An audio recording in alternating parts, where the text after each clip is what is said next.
Welcome to Sweetwater's Full Gospel Church. I am Pastor Cully. And I'm Roxanne. Thank you for joining us online. We pray that during the service you'll experience the presence of God wherever you are. Now let's go live.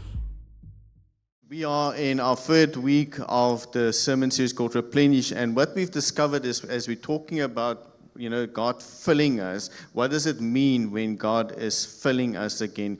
Because sometimes, let's just be honest, let's just be real, we sometimes, go through life, we sometimes find ourselves in seasons of emptiness, and we're still working. We still go to work, okay? Let's be honest. We still go to work. We're still looking after the kids. For those who are parents, you're tired, you're exhausted, but you're still looking after the kids. You're still showing up. You're still smiling even though inside you are broken. You're still serving even though you're tired. You're still singing and doing worship. Yet somewhere underneath all of that, you're still thinking that I'm running on empty. But today, I want to approach it from a different angle, if I can, because I think sometimes the problem isn't so much that we don't see where the water is that's flowing in us and through us that we need to get the nourishment from. I think sometimes the situation is that something is blocking it. And so, I want to just show you this quickly. Now, this blanket belongs to Roxanne. Now, a very precious granny of hers, they call her Granny Clarksdorp. Like the English Granny Clarksdorp. And when myself and Roxanne chatted about it, I said, don't say Clarksdorp, it's Klaksdorp. Yes, come on now.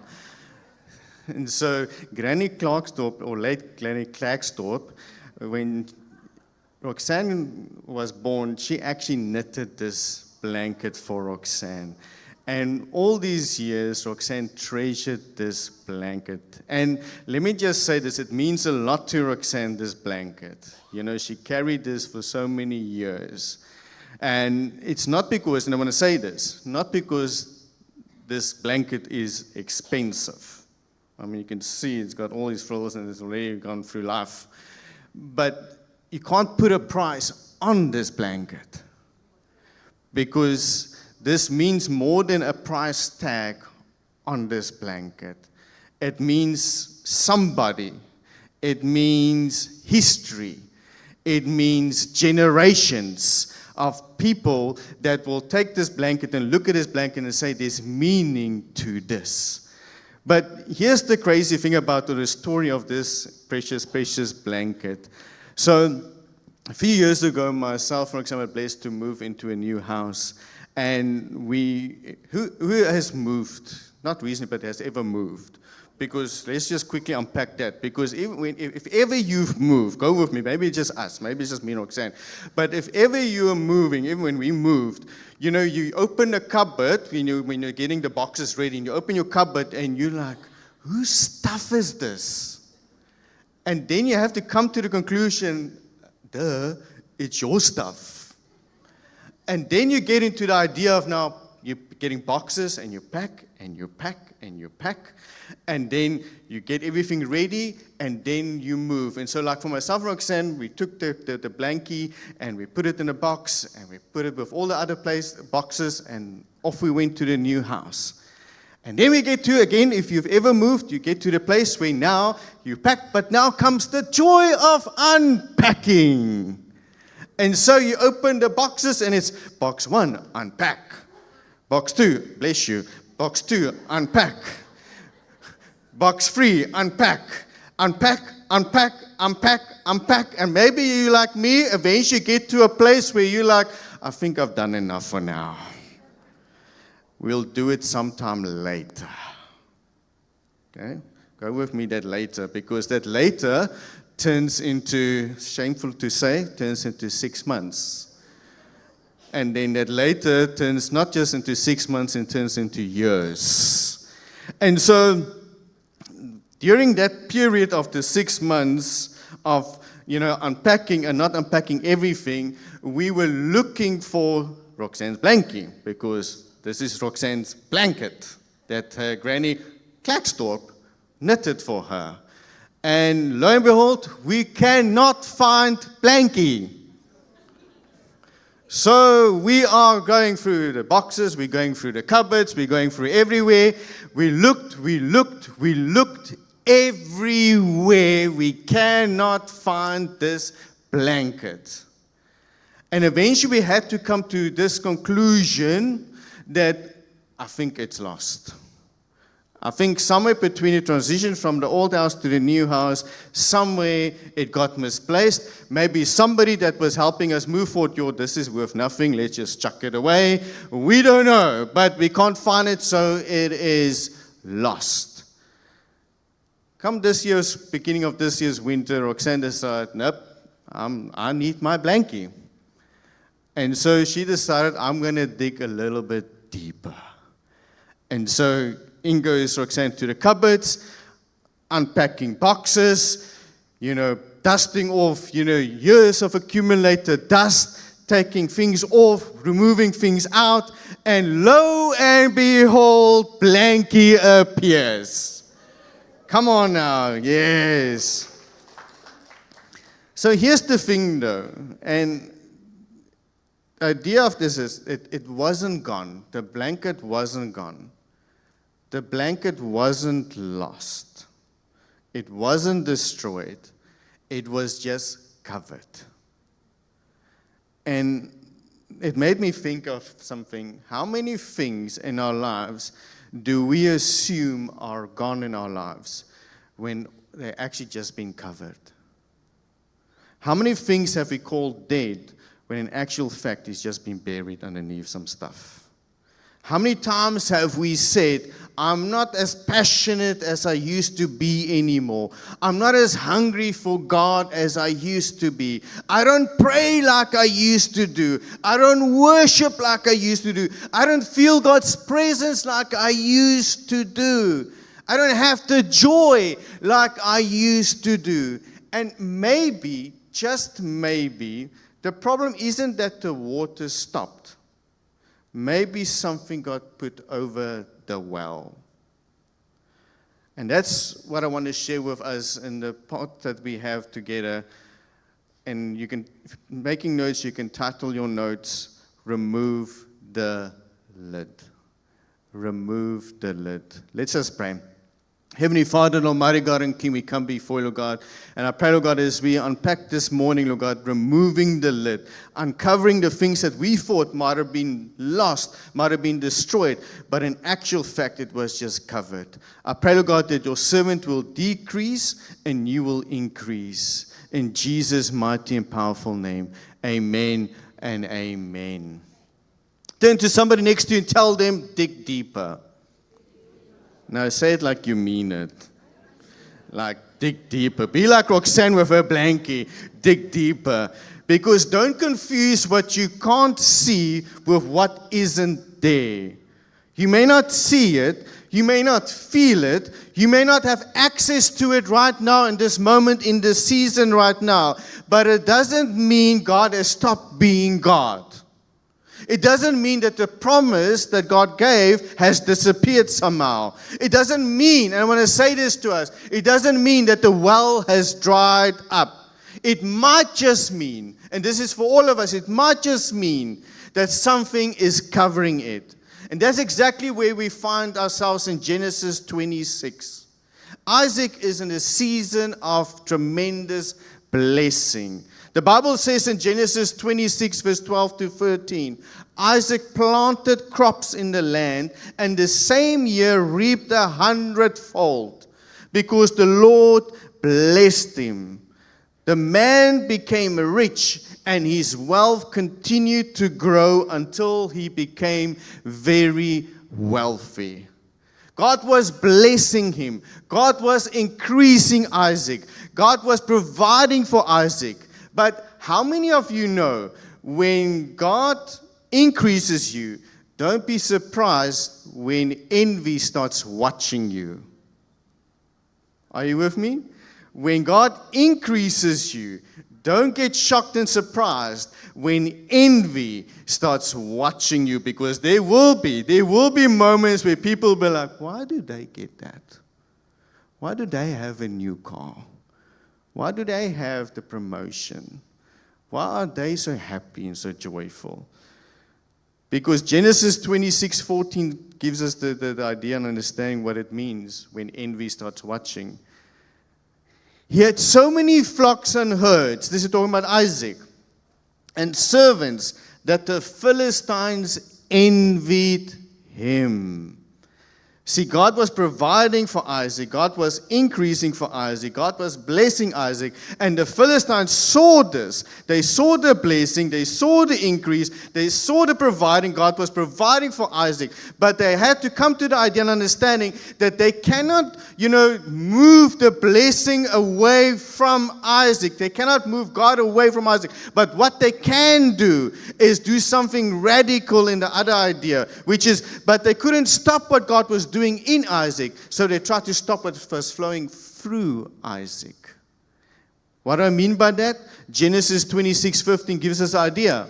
So all the wells that his father's servants had dug in the time of his father Abraham, the Philistines stopped up, filling them with earth. Now, I don't want us to rush past this passage, because there's some incredible things here that we have to understand. Because the Philistines didn't destroy the wells. Okay, go with me. They didn't destroy the wells. They didn't remove the wells. They didn't take the wells away. What did they do? They filled it with dirt. The wells were still there. The history was still there. The source was still there. But something was covering the access of the water. And I think that's where many people of us need to hear this morning.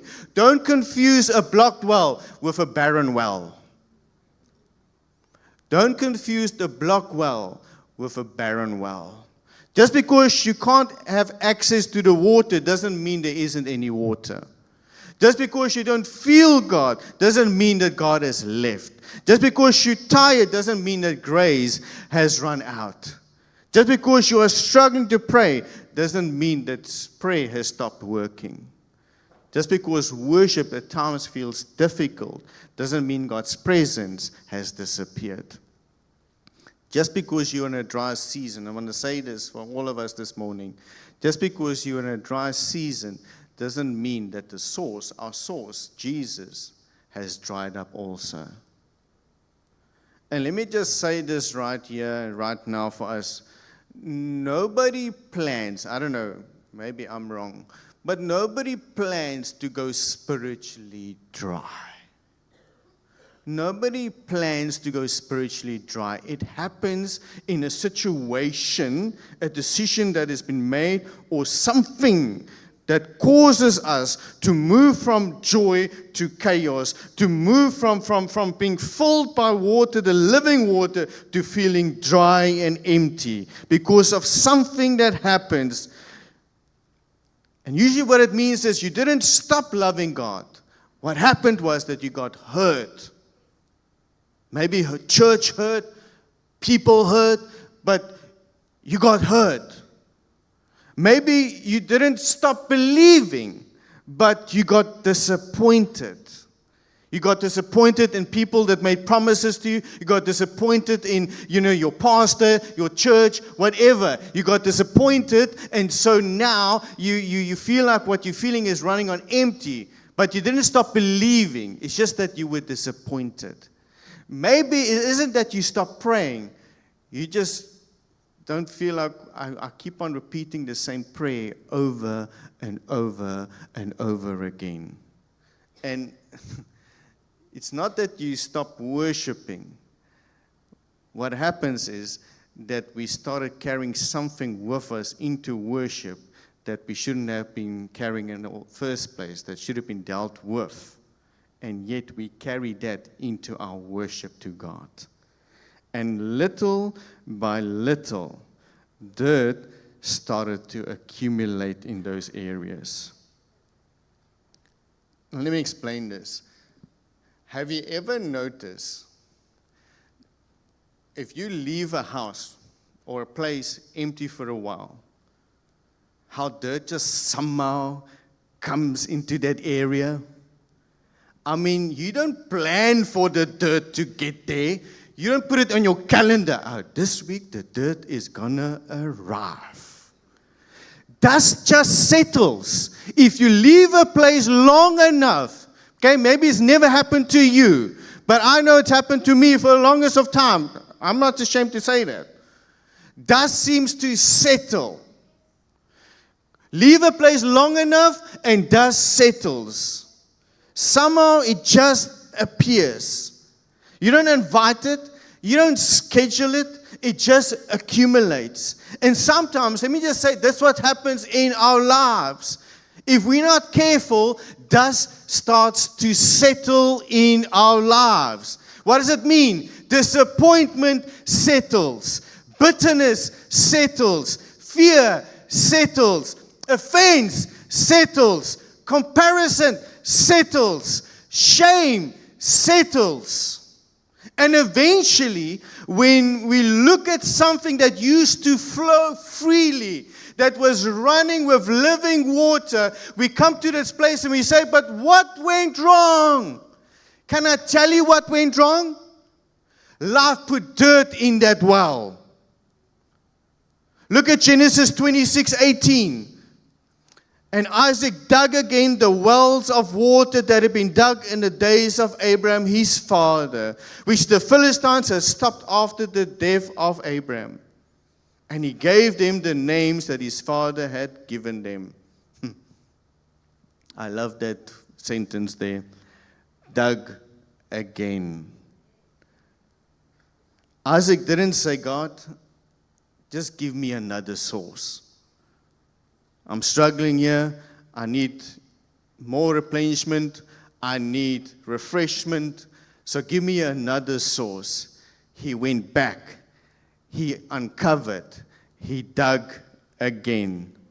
And sometimes, let me just say this, sometimes what it means for us is you have to clear away what has been accumulated around the place where God has already been faithful in your life.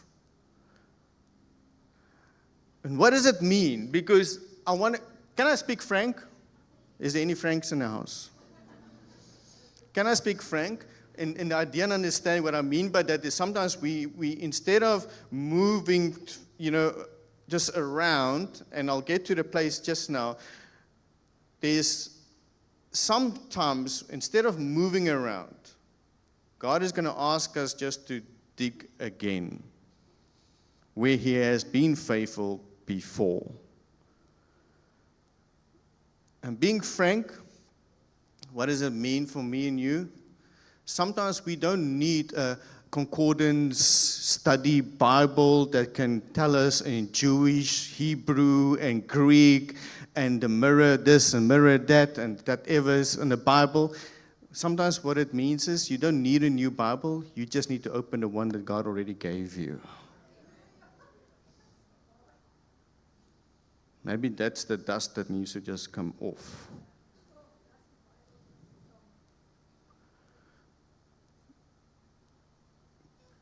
Maybe it isn't that we need another prophecy. Pastor, I just need a prophecy from the Lord. Maybe we just need to trust the promise that God gave you already and just be faithful in that season before you just run to another prophecy. Maybe you don't need a new well. Maybe you just need to dig again. You thought the passion was gone? God says, dig again. You thought the marriage couldn't be restored? Dig again. You thought your joy was gone? Dig again. You thought that your trust, you can never trust again, and that was gone? God says, dig again. You thought that your best days were behind you. Come on, somebody. You're going to have to work with me on this. God says, dig again. Because I believe there's some people in this house where God is going to say to you, instead of just moving around, instead of just asking God, give me a new man, give me a new wife, give me a new relationship, give me a new business, give me a new this. You need to just dig again. Dig again. Dig again.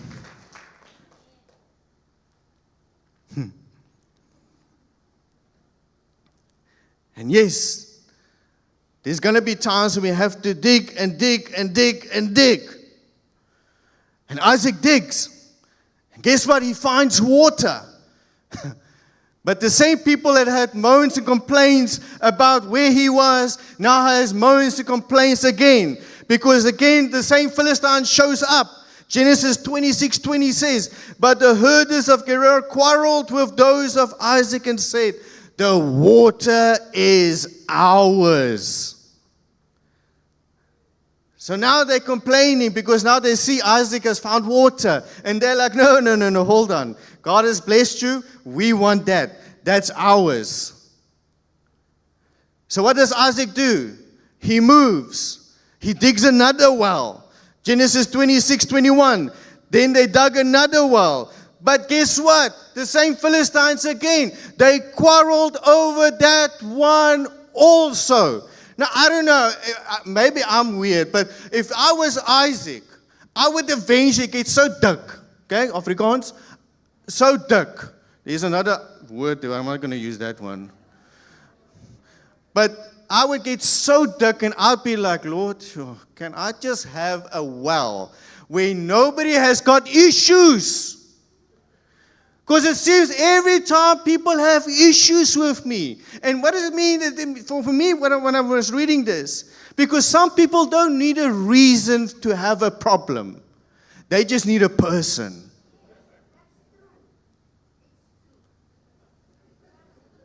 Some of you are agreeing way too honest here.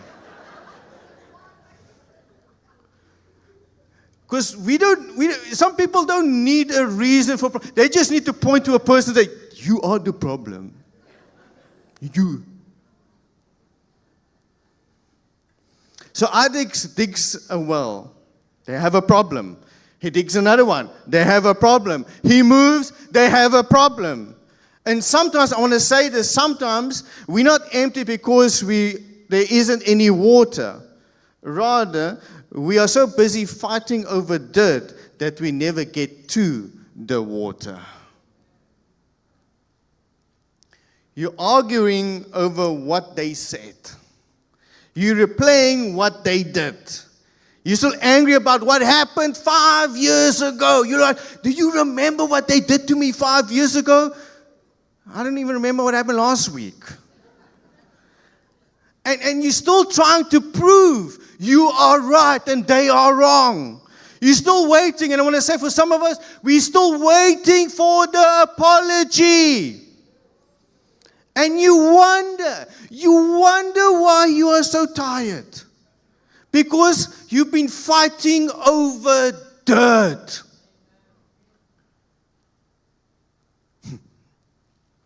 You know, when I was thinking about, Isaac digging and, talking about digging wells, some of us,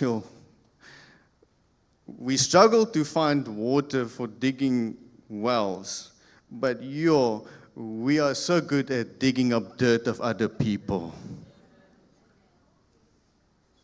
You're like, do you know what happened to so-and-so? Yeah. Let's go and find out more about this story. Let's dig. But then when the Lord says you need to dig for more blessings, more favor from me, it means that you're going to have to stand here and dig some more. We're like, Lord, I'm tired. But you're not tired to dig for other people's issues. Hashtag just saying. And so you don't have to, and I want to say this to us, you don't have to win every argument.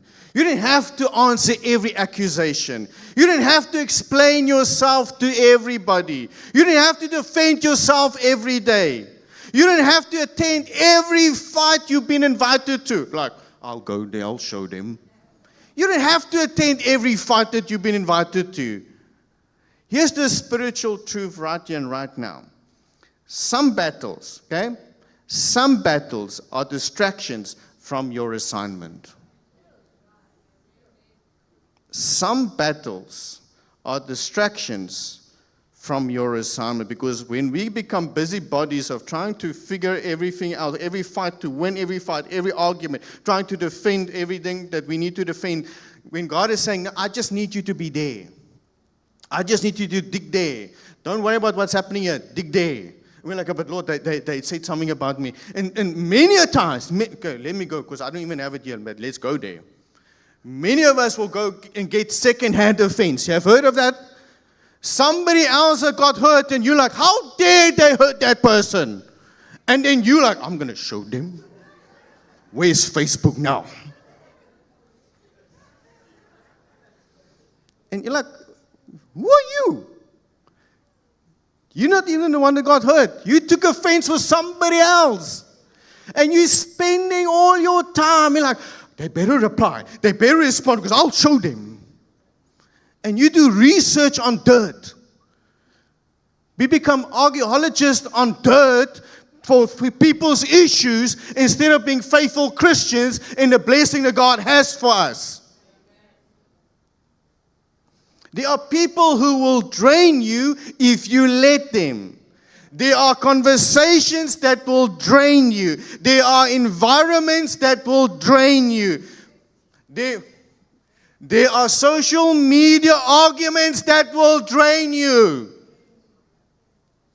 There are things, and I want to say this, there are things that actually do not deserve access to your peace.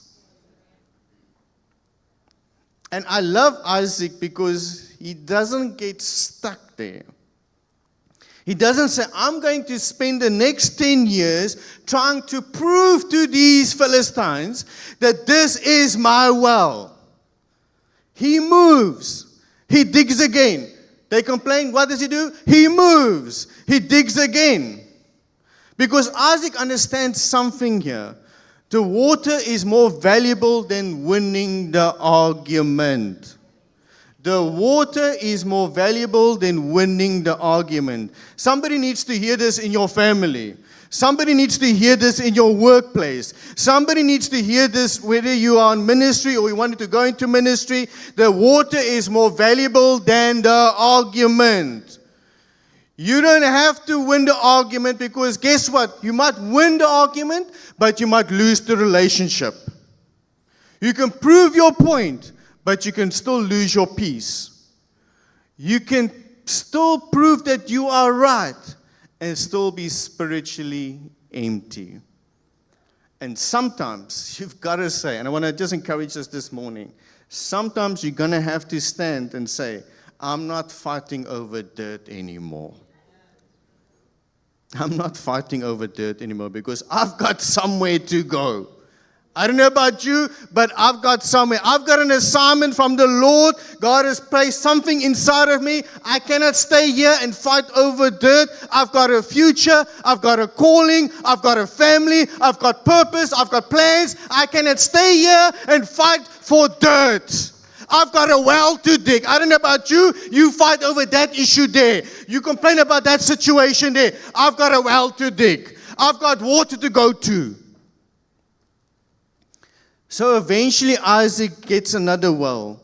And guess what? This time, they don't quarrel. Genesis 26:22 says, he moved on from there and dug another well, and no one quarreled over it. He named it Rehoboth, saying, now the Lord has given us room, and we will flourish in the land. Did you catch that? Isaac calls the well Rehoboth, which means, if you read it, even it tells you there in the scripture, it means room. It means space. It means breathing room. And here's where I want to take us this morning. Sometimes God has to move you from the argument so that He can move you into the abundance. He has to move you from the argument so that He can take you to a well that can replenish you and give you abundance. Sometimes the reason you're not experiencing the next level of replenishment isn't because that God doesn't want to fill you. You've just been standing and arguing at the wrong well. You've been standing there quarreling and worrying about, fighting about an argument about dirt, when God has got a well there for you to fill you, replenish you, for rejoicing, for making sure that you are taken care of. You've been fighting over dirt when God has been leading you to water. You've been looking backwards when God has been making room forwards. You've been trying to try and get approval from people when God is trying to just establish you. And this is now where we get to, because Isaac understands this, and that's why he calls the place Rehoboth. The Lord has given us room. Now, I want you to imagine just for a moment your life. Think about your life right now. Imagine waking up in the morning and not carrying yesterday into today. Imagine praying without having to fight through bitterness. Imagine worshiping without replaying the disappointment in your head the whole time. Imagine serving without needing the applause all the time. Imagine loving without constantly protecting yourself from being hurt again. Imagine walking into your future without dragging your past behind you all the time. Imagine having room again. Room to breathe, room to believe, room to worship, room to build, room to love, room to serve, room to dream, room for God to fill you up again. Rehoboth. The Lord has given us room. And I believe with all my heart this morning, God is making room. But before God makes room, sometimes God has to move some dust, some dirt. So right there where you are right now, I want you to close your eyes just for a moment. And I want you to ask God, as you right there where you are, as you close your eyes, I want you to ask God one simple question. God, what's blocking my flow? Be open with God and say, God, what is blocking my flow? Not what is blocking the flow of my neighbor, this or that. We're not digging up dirt for our neighbor. This is between you and God. God, what is blocking my flow? And as you're praying, maybe God is already revealing some things to you. Maybe it's a person. Maybe it's a situation. Maybe it's an attitude. Maybe it's fear. Maybe it's disappointment. Maybe it's something you've never told anybody about yet. And I don't want you, as you're praying this, as you're asking God about what's blocking my flow, I don't want you to feel condemned. Because the purpose of uncovering the dirt isn't to shame you, it's to get you back to the water. God isn't exposing to embarrass you. He's uncovering the well because He wants you to drink again. He wants you to worship again. He wants you to believe again. He wants you to hope again. He wants you to live again. And so today, we are removing the lid. We release the offense. We surrender the disappointment. We let go of the bitterness. We stop fighting over the dirt. God, take me back to the water. And if that's you, can I just ask you just to lift your hand? If that's what you're asking God this morning, just take me to the water, Lord. Remove the dirt. If that's you, can I ask you just to lift your hand this morning?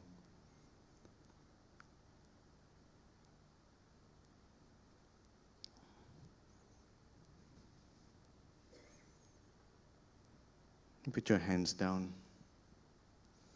Because we're going to pray. We're going to trust God this morning. And I want you to stand with me. We're going to trust God that as He removes the dirt, there will be room for us to breathe again,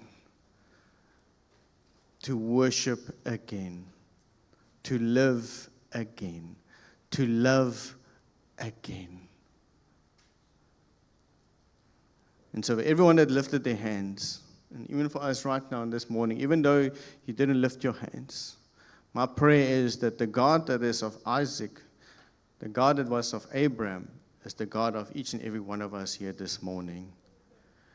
And if Isaac can dig a well and God can produce water out of that well, and Isaac calls it, and I believe that names are not there by mistake.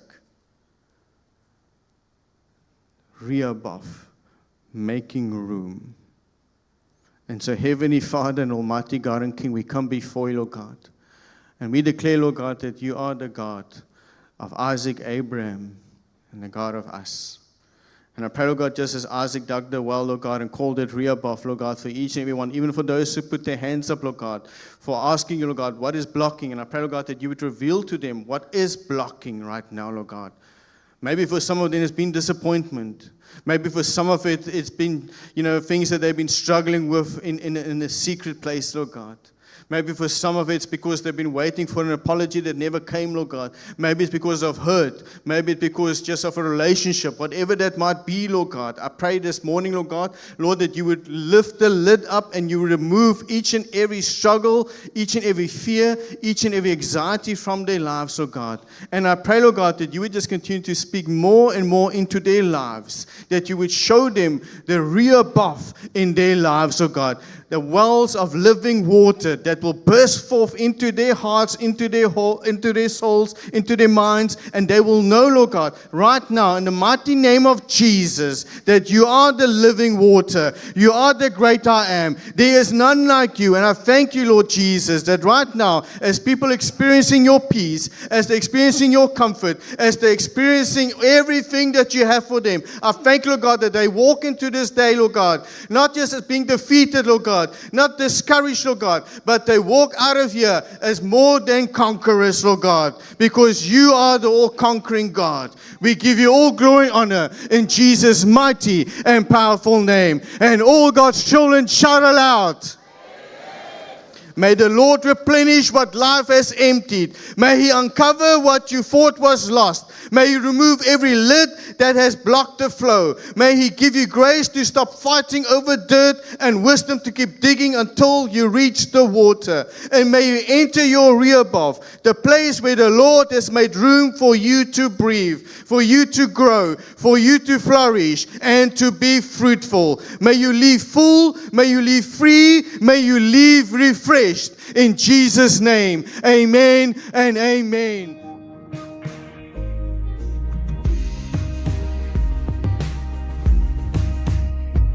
Thank you for watching till the end. If you were impacted by the service, please share it with someone else, like our page, and subscribe so that you'll get notifications of our upcoming services and events. May you be blessed as you journey with Jesus.